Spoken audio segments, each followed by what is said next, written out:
I visit those not so well-known places that you may not find in a normal tourist guide. Today, I'm at the Golden Spike National Historic Park in Promontory, Utah.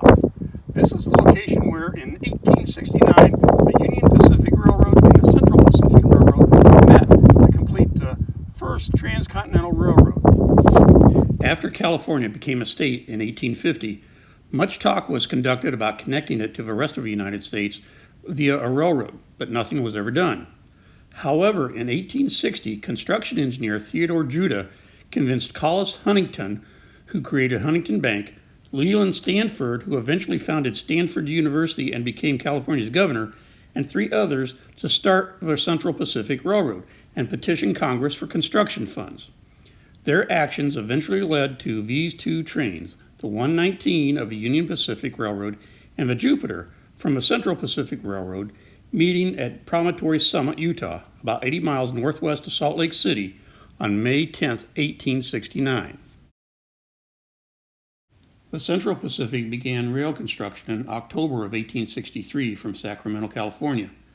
The Union Pacific did not start rail construction until 1865 from Omaha, Nebraska, primarily due to the Civil War. Every mile was built by hand using tools such as these shown here, hauling railroad ties on flat wagons such as these shown, and hauling dirt and rocks away from excavations or hauling it back in to build up railroad beds on wagons like this. It was back-breaking work for 10, 12, 14 or more hours per day. Immigrants did most of the work for both companies. The Central Pacific employed upwards of 14,000 men. Over 8,000 of them were Chinese at one time. The Union Pacific had over 8,000 to 10,000 workers, most of them Irish, German, and Italian immigrants. Throughout the 6 years of construction of the railroad, there were a lot of illegal and shady deals going on by both companies. Thomas Durant, the vice president and general manager of the Union Pacific, was by far the worst, at least in my opinion. He paid off politicians, formed fake companies to collect more money for himself, and even convinced Congress that the Rocky Mountains began in Nebraska. You see, he got more money per mile for building in the mountains. Depending on the terrain, each company received somewhere between $16,000 to $48,000 per mile of track laid, and somewhere around 12,000 acres of land for each mile of track laid.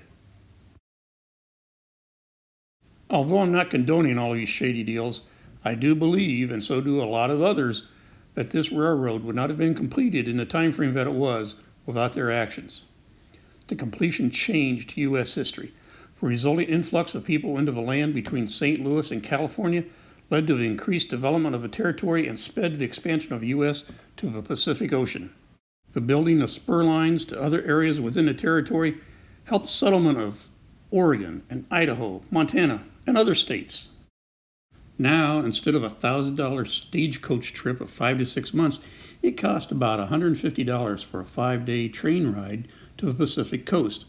Plus, you could get off and back on again at numerous stops in between, such as Salt Lake City, Cheyenne, Wyoming, Sacramento, California. This was a tremendous help in the development and settlement of the territory after 1869. Visiting the park will provide you with a much more thorough understanding of this great accomplishment.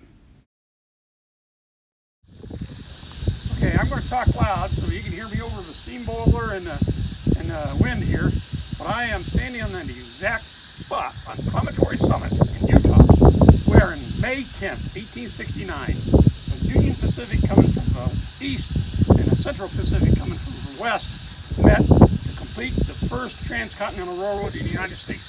This event was enormous for the states.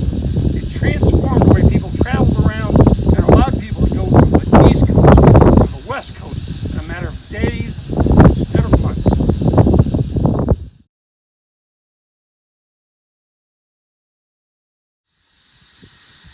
So, if you're in Utah traveling on I-84, I strongly suggest that you come here to this site that transformed the United States in its transportation history.